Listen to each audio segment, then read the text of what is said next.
ہمارے بلوچ جو سیپریٹسٹ ہیں یا جو قوم پرست ہیں وہ کہتے ہیں کہ پاکستان نے زبردستی کلات کی ریاست پر قبضہ کیا. ہماری گورنمنٹ، میں ان کو بلیم دوں گا واضح طور پر کہ وہ اس کو پراپر ہینڈل نہیں کر پائی، جس کے نتیجے میں معاملات خراب ہوتے گئے. ایک چیز سمجھ لیں کہ بلوچستان میں جب 50,000 لوگ لڑے تھے تب بھی وہ کامیاب نہیں ہوئے تھے، اور آج اگر آپ چند سو یا چند ہزار لوگوں کو لے کر یہ سمجھ رہے ہیں کہ آپ ریاست کے خلاف لڑ لیں گے تو یہ ممکن نہیں ہے. السلام علیکم جی، حنظلہ عماد آپ کی خدمت میں حاضر ہے. بلوچستان پچھلے کچھ دنوں سے مسلسل خبروں میں ہے، اور اس کی وجہ ہے کہ جو دہشت گردوں نے ٹرین پوری کی پوری اغوا کی، جعفر ایکسپریس، اور قیدیوں کو یرغمال بنایا. پاکستان آرمی نے، فورسز نے اس کا آپریشن کیا، اس میں معصوم شہریوں کی جانیں بھی گئیں، کچھ فوجی بھی شہید ہوئے، اور اس کے ساتھ ہی پھر بہت سارے معاملات دیگر جڑے ہوئے ہیں. لیکن جب یہ معاملہ خبروں میں زیر بحث آیا تو لوگوں کو بلوچستان کے بارے میں طرح طرح کے تبصرے کرنے کا موقع ملا، لیکن بدقسمتی سے بڑے کم لوگ جانتے ہیں کہ بلوچستان کی اصل تاریخ کیا ہے. جب مجھے بلوچستان میں ایک سے زیادہ مرتبہ جانے کا اتفاق ہوا، تعلیمی اداروں میں، وہاں کے پروفیسرز کے ساتھ، تعلیمی اداروں میں، یونیورسٹیوں میں اسٹوڈنٹس کے ساتھ مل بیٹھنے کا اتفاق ہوا کوئٹہ میں، تو مجھے پتہ چلا کہ بلوچستان کی تاریخ بہت پرانی ہے اور بہت سے اس میں معاملات ہیں جو ہم عموماً عوام کو نہیں بتائے جاتے. میں آج چاہوں گا کہ آج بطور خاص اس ویڈیو میں آپ کے سامنے وہ ساری بلوچستان کی تاریخ رکھوں کہ یہ سارا قضیہ، یہ جھگڑا شروع کہاں سے ہوا اور کس انداز میں یہ جھگڑے کے کون کون سے روپ ہمارے سامنے آتے گئے.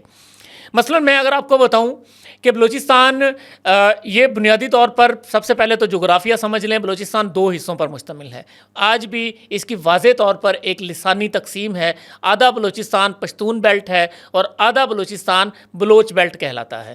اب یہ آدھی بلوچ بیلٹ میں سارے بلوچی بولنے والے لوگ ہیں، اس میں بھی مختلف زبانیں بولنے والے لوگ موجود ہیں، لیکن ڈومیننٹ بلوچی ہے. جبکہ زیادہ جو لورا لائی اور اوپر چمن پشین کا علاقہ ہے یہ پشتون بیلٹ ہے زیادہ. اب اس سارے میں جب 1947 میں انڈیا ایکٹ کے تحت پاکستان آزاد ہو رہا تھا، سب کو پتہ ہے کہ اس وقت ریاستوں کو یہ آزادی تھی کہ وہ چاہے تو انڈیا پاکستان میں سے ایک کے ساتھ مل جائیں یا آزاد رہنے کا فیصلہ کریں.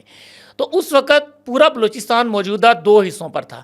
ایک حصہ برطانوی راج کے براہ راست ماتحت تھا، جس میں کوئٹہ، پشین، یوب، یہ سارے یہ ڈویژنز شامل تھیں. یہ ڈائریکٹ برطانوی راج میں شامل تھا، یہ براہ راست پاکستان میں شامل ہو گیا. البتہ کلات کی ایک سٹیٹ تھی، یہ ایک شاہی ریاست تھی. اس میں اسی کے انڈر 3 اور سٹیٹس تھیں جن میں مکران، لسبیلا اور خاران شامل تھے.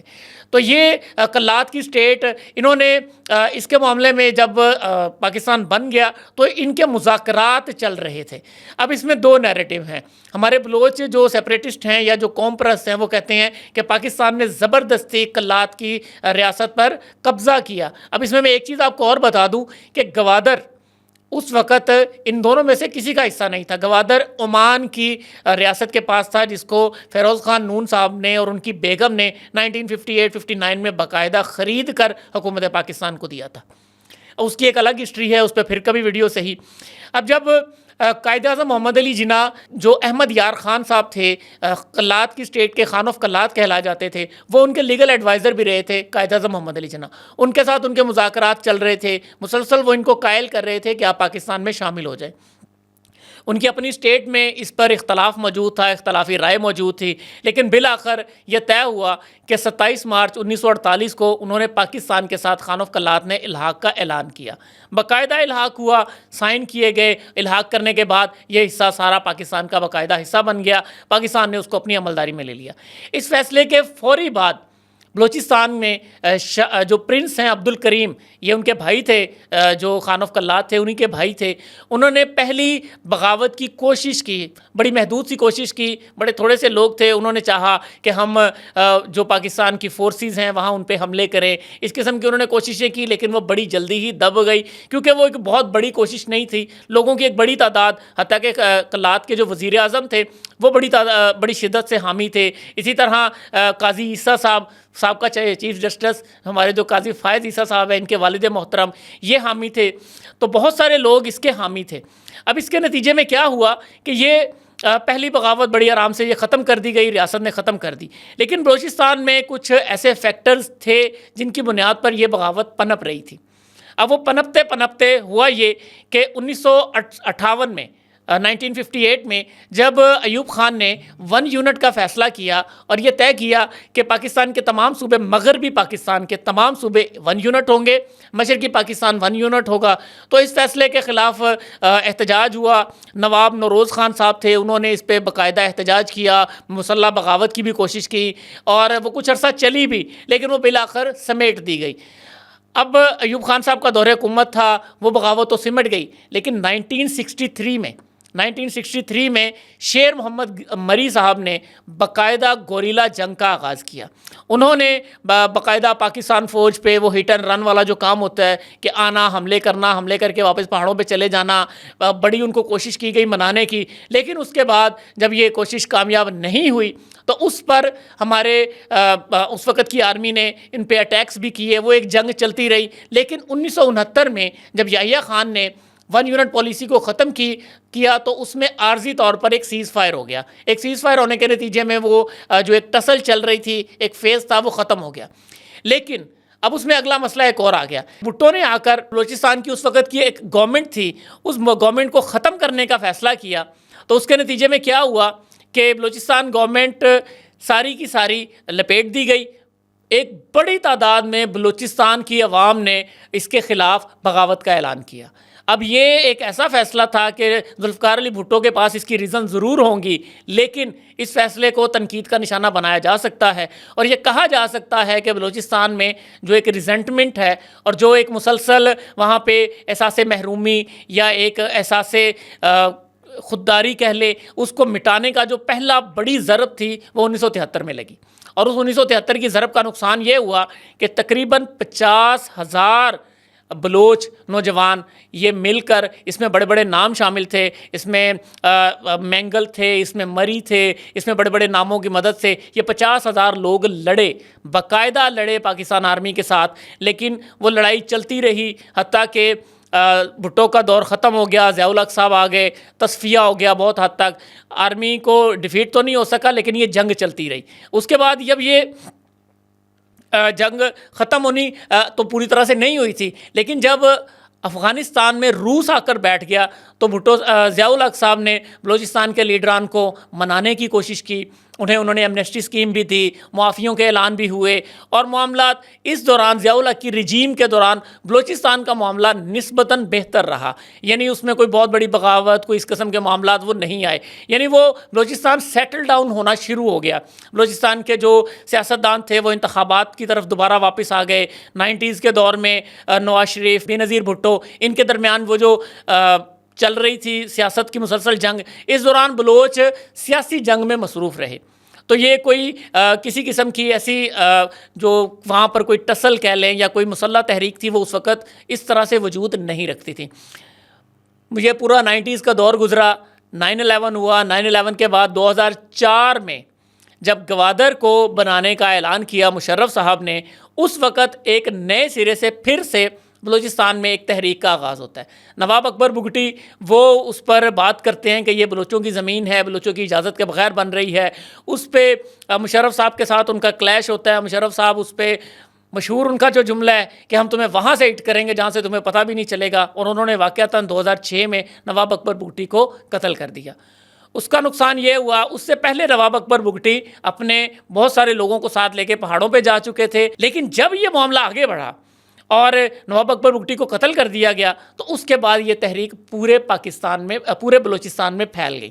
بڑی تعداد میں بلوچوں میں اس میں بہت سارے معاملات، اس وقت کی ہماری گورنمنٹ، میں ان کو بلیم دوں گا واضح طور پر کہ وہ اس کو پراپر ہینڈل نہیں کر پائی، جس کے نتیجے میں معاملات خراب ہوتے گئے، یہاں تک کہ 2010 میں آ کر یہ نئے گروپس وجود میں آئے۔ یہ BLA، BLF اور یہ جتنے یہ گروپس ہیں، یہ سارے 2010 میں وجود میں آئے، جن کا اس سے پہلے جب بھی بغاوت ہوتی تھی تو علیحدگی کے یا گریٹر بلوچستان کے یا آزاد بلوچستان کے نعرے نسبتاً کم لگتے تھے۔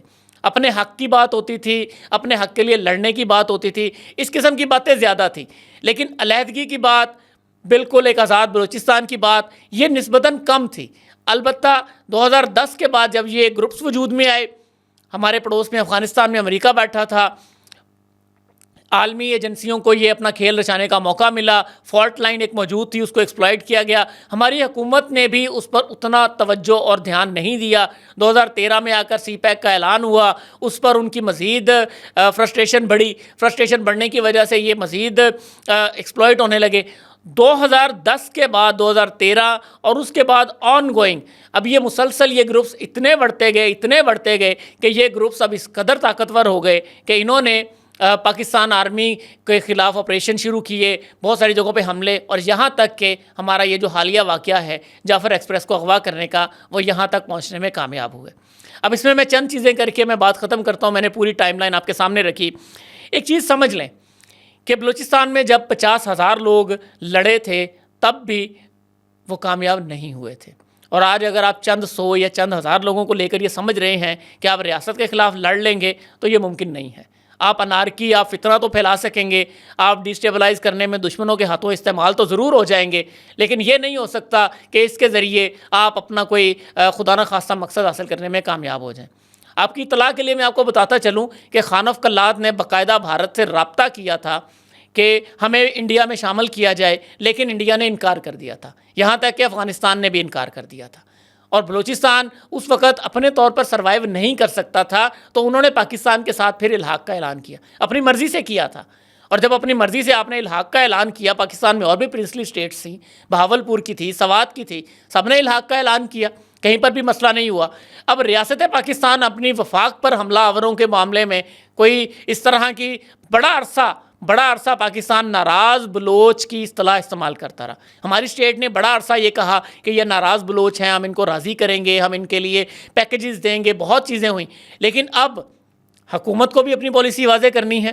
حکومت کو اپنی پالیسی اس انداز میں واضح کرنی ہے کہ ریاست سے لڑنے والے، پالیسیوں پہ تنقید، مطالبہ حقوق یہ جائز ہے، لیکن دہشت گردی یہ قبول نہیں ہے. آپ نے اگر ریاست سے لڑنا ہے تو ریاست آپ سے لڑے گی، لیکن اگر آپ مطالبات کے لیے اور سیاسی اس کی بات کریں گے تو ہم بھی آپ کے ساتھ ہیں، بلوچستان کی آواز سے آواز ملائیں گے. اور حکومت کو اور مقتدرہ سے میری یہ گزارش ہے کہ سیاستدان عبدالمالک بلوچ صاحب نے اپنے دور میں بلوچستان کے علیحدگی پسندوں سے بڑے اچھے مذاکرات کیے تھے، ان سے بڑی حد تک وہ چیزیں مطلب کہہ لیں کہ ایک پیچ اپ کروانے میں کامیاب ہو رہے تھے، لیکن وہ ان کے بعد اب موجودہ جو ہیں ان کے ہاتھ میں کچھ نہیں ہے. کچھ سنجیدہ، کچھ مدبر بلوچ سیاستدانوں کو ریاست اعتماد دے اور ان کو آگے بڑھائے اور یہ کام کرے گا کون؟ یہ ہمارے شہباز شریف صاحب کے کرنے کا کام ہے، یہ ہمارے آصف زرداری صاحب کے کرنے کا کام ہے. بلوچستان میں اس وقت پیپلز پارٹی کی حکومت ہے، آگے بڑھے، وفاق کی اکائی کا نعرہ لگاتے ہیں، آگے بڑھ کے وہ یہ کام کریں. اور اس کے علاوہ اس وقت اور کوئی چارہ نہیں ہے. ہاں البتہ ریاست کے وجود پر حملہ کرنے والے، ریاست کے معصوم بچوں کو، شہریوں کو شناختی کارڈ دیکھ کے مارنے والے، وہ البتہ کسی رحم کے مستحق نہیں ہیں. امید ہے میں اپنی بات کسی حد تک سمجھا پایا ہوں. تھوڑی لمبی ویڈیو تھی، اس کے لیے معذرت، اور میں کوشش کروں گا کہ بلوچستان اور گوادر کے حوالے سے بھی نیکسٹ ویڈیوز میں آپ کے سامنے رکھوں. اجازت دیجیے، اللہ حافظ.